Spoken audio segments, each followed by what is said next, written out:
And time for us to just flash through the dailies and see what's making headlines. As usual, we're going to start with the Standard, and I'm going to hand over to Zinzi to introduce the panel that is there. But on the Standard, we are talking matters, tenders, and cartels meet to cut deals, get preview of confidential contracts details, and decide who gets the contract and at what amount. The headline is Inside the Dark World of Tender Cartels. So what happens with those tender cartels is a story that you definitely want to get yourself a copy of the Standard and find out what's happening. But now handing over to Zinzi to introduce the panel and also just break it down a little bit more.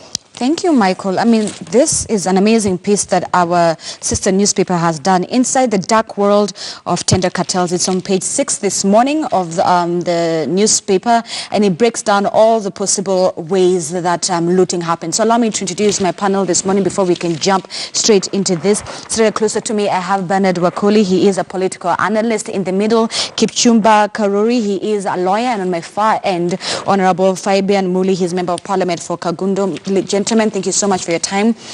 So I'm sure you've seen this, Inside the Dark World of Tender Cartels. These are the tenderpreneurs that we talk about and how now they have been blacklisted in terms of how they go about. Let me spot out just one.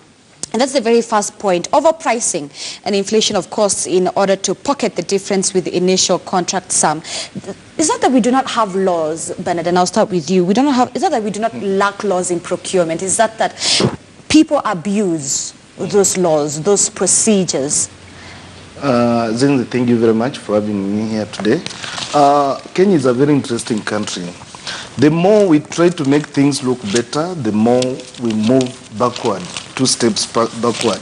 And it's very interesting to see that however much the president is trying to seal loopholes within the procurement system, the cartels still are able to beat president's directives, president's measures and everything. Kenya has very elaborate laws when it comes to procurement and how those things need to be followed.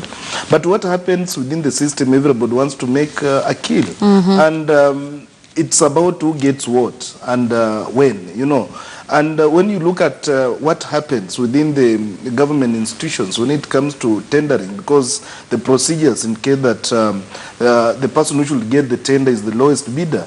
But you cannot really know how much that bid is costing before you understand, the figures. So now people now start colluding with the insiders to know how much is being quoted and how much can I quote. So they will tell you quote between these figures, average, so that you win that tender. But it's all about inside job. Right. Yeah. Kipchumba, blacklisting of these companies, is that an option? Will it work? Thank you for the morning show. I think, first of all, we need to ask ourselves the fluid nature of our companies in this country. Most companies are shell companies.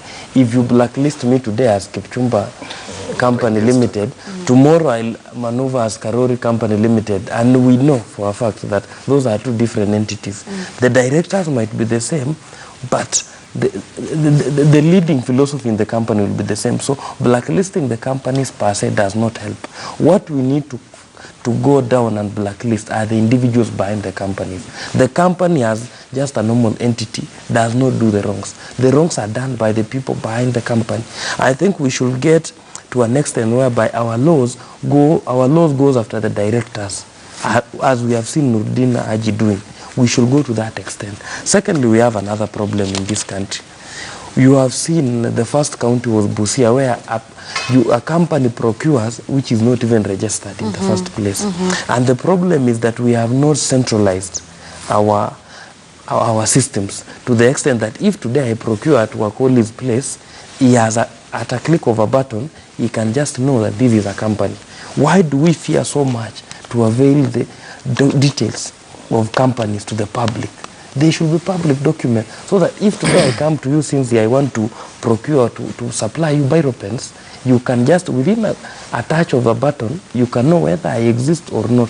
The other thing is this: we should also insist that these companies, if it is a company with PR, it should have a listed PR expert who, in case of anything, we should go after their survival in the profession. If it is a legal entity, we should go after the people behind who have professional duty. Right. Honorable Fabian, one of the key things that has really been spelled out here is the cancellation of tenders last minute in order to create more time for cronies to apply for those same tenders. The newspaper goes on to say that in the past 6 months, close to 30 government tenders estimated to be worth 500 billion Kenyan shillings have been cancelled. Cancellation of tenders. It's not always a thing to do in this case, because that's when you see cronies now able to apply for the same tenders. They receive them. If the tenders are then cancelled, jobs and projects lag behind. What do we do when it comes to that aspect now? Thank you. Morning. First thing, as you say, before we go there are laws which controls all things. We have a procurement act and we have a procurement and disposal act, which is an act of parliament, to effect Article 227 of the Constitution. This act points all this what we are supposed to do. It gives also the matters of pre-qualification. As you say, pre-qualification. Before you start any tendering, you must pre-qualify. So there are companies which already are pre-qualified in that institution to do those duties. So the chances of cancelling, I don't know how it comes unless when the company say they fail to finish the contract. So we don't have that law. We say that you can change a contractor when he's on duty to put another one. Also, the other issue which affecting all this is because of standard procurement. Parastatals and big institutions, they are procuring at national standard procurement, which they procure in billions of money, rather than going to the branches. If today the procurement act points the amount which an institution is supposed to procure. If today you see like issue of NYS, they procured at the national center. But now they still have the branches in Eldoret, Kilifi, in those centers. So if today we restrict procurement not to be centered, many people will lose touch on controlling the procurement. All right, just to complement the conversation on page 7 as well of the newspaper, Uhuru ordered on tenders to improve the process. This goes on to highlight how state agencies must now make public details of the government. Kipchumba, you've mentioned this, that all the names should be made public, the documents, etc.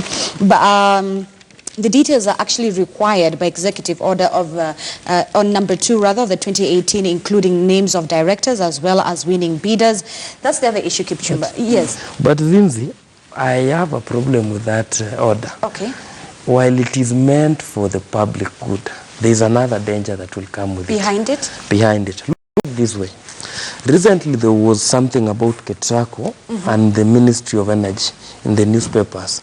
And what happened when the companies and the directors and the companies were listed, we might start now asking ourselves, we need at least 30% of the people tendering or the given tender should not be from the same ethnic community. Because what I saw in that, just one ministry, 90% were from the same ethnic community. So we need to look at it. While it is a good thing, we need also to make sure that as we do this, we do not open our national fabric to other issues. Wakoli, you agree? You're nodding in agreement. I think I'm in support of what my friend Chumbi is saying, because when these things are made public, it's good for the public good. But at the end of the day, we have some cases where you find that maybe a tender's been, a tender's been announced, then people who apply are from, leave alone from the same ethnic communities. We have companies in this country that are owned by families. The mother and the child are executive directors of that company. So you realize that when names are put there, it's like, oh, it's this family that is owning this, because we don't have regulations on how a company can be established. And some of these institutional companies are just business names. Somebody walks to Attorney General's office and registers a business name, Zinzi Enterprises. And in Zinzi Enterprises, you have your sister as a co-director.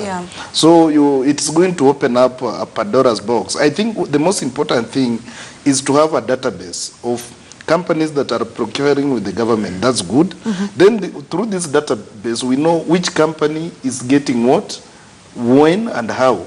The processes under which this company qualified to get those kind of tenders to supply goods or services. Because if we do that, then we are going to have people who have ulterior motives to maybe fear presenting themselves for tenders. All right, before we can move to any other story, Honorable Fabian, this aspect where Mr. Kenyatta is trying to call for accountability and transparency, do you have confidence in that, given already what Wakoli has said, behind even coming up with a business, that needs to also be sorted out? How do we plan, or how do we go about registering a business? Who can sit at the directors? Where he's given the example, you have your sisters sitting at the board of directors. But do you think that this accountability and transparency, do you have confidence that it would work, despite that Mr. Kenyatta has said it? Yes, 100% it will work. But there is something which we need to understand.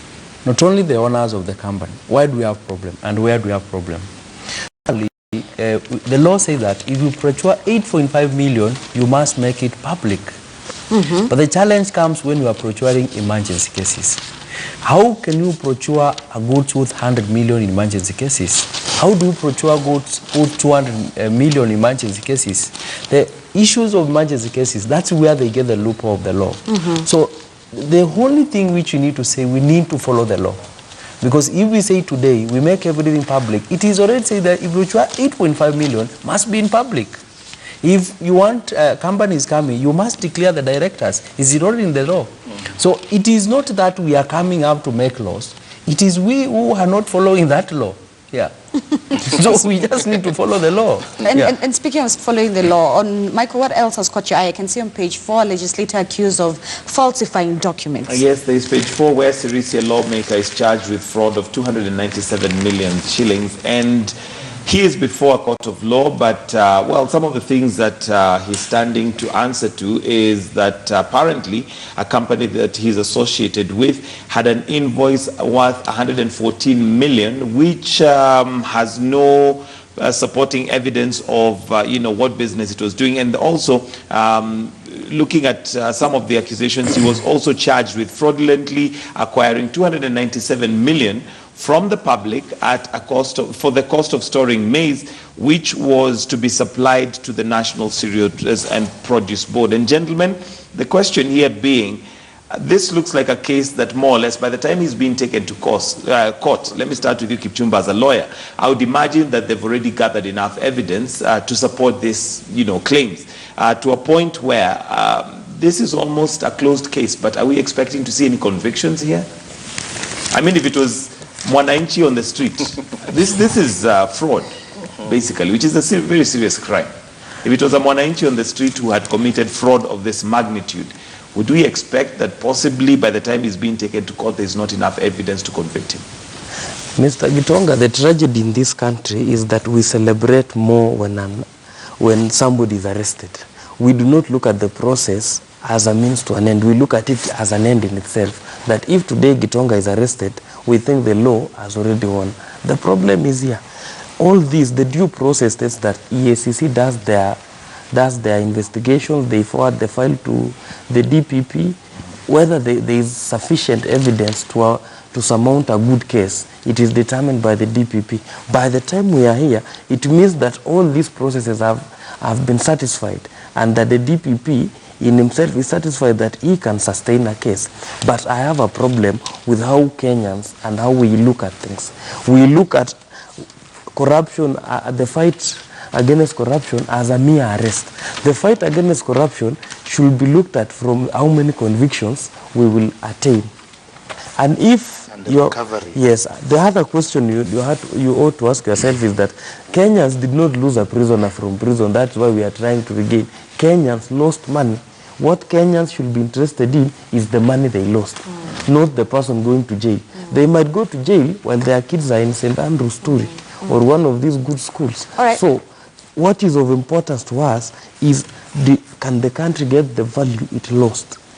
Secondly, can we get even interest? We need to go after these people to the extent of interest. The other problem also when it comes to prosecuting these cases, tomorrow you'll be told prosecution is still seeking time while this case is as old as 4 years.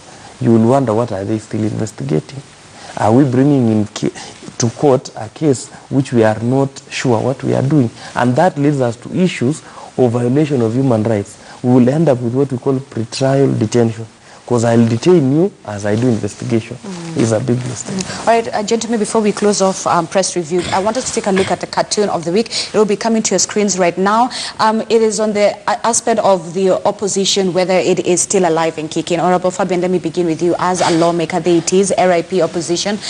Do Kenyans need to start looking for an alternative opposition? Okay, thank you. You need to understand the word inclusivity. The government which we have for today is inclusive. We don't have anybody in opposition. In this issue, we don't look for opposition, we look for ideologists. We look, is the government giving the right ideologists? So the kind of opposition we are having in this country is within the government itself. So that's why we say it will be ideologist government. The leader of NASA is still in the handshake. He's already joined the Honorable President. Iran with Kalonzo Musyoka. Kalonzo Musyoka already joined, they declared the party has joined the government. So now the scenario which we expect now, we expect ideologists, the people to come and say that I'm not supporting this idea. Right. So we are not going to have opposition government, but we are going to have a government of inclusivity which work through ideologists. That cartoon reads, and therefore, or he's telling media, which you can see it's been tied up, and you there, shut up before I shake your hand too. Kipchumba, let me come to you and also get Wakoli's thoughts. Do you think that that handshake for much blurred the lines between government and opposition? Zinzi, a quick one.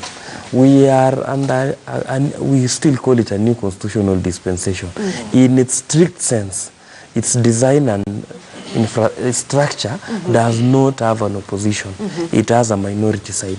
And also when you look at the job description of our members of parliament, to legislate, oversight, and I'm missing the third one. Legislate, oversight, and Legislate. So the three. In them, each member of parliament, whether from Jubilee or where, the constitution has mandated him to do oversight, whether they are in opposition or not. So in strict sense, we do not have an opposition. The handshake notwithstanding, it has no bearing in terms of how where we move from. Parliamentary, everybody has a duty. It is not dependent on whether we have a philosophy or not. What is dependent on is that you have been elected as a singular member of parliament. Your duty towards the people of Kenya is to perform the three tasks. So the handshake, even if everybody was to do an handshake, their role in the constitution remains sacrosanct. All right, Wakoli, your quick thoughts on that? A quick one. You know, when we promulgated the 2010 constitution, it came with new ideas and how legislation should be done in parliament. But you know, we are still stuck in the old mindset of the old constitution, where we always had leader of opposition or opposition in parliament. I think after the 2010 constitution, as Kipchumba is saying, it generally created a presidential system. Right. And in a presidential system, all parliamentarians are supposed to provide their role as on oversight. But when you look at what's happening now, because we expected initially, Raila Odinga has been playing the role of opposition leader by trying to whistleblower or highlighting some of the ills that the government is doing. And he was doing so not because he was in parliament also or was leading opposition in parliament, but he was doing so that he can, put the government on check as alternative government. So I think at this pace, there has been created enough space for media, the way the cartoon is depicting, and the civil society organizations let me come in and fast track the issues. The issue. All right, let me cut you short, but gentlemen, we'll be coming back with review of the week. Right now, let's take a quick commercial break. We'll be right back for our KTN home viewers. This is where we say goodbye, but if you want to still be part of this conversation, switch over to KTN News. We'll be right back.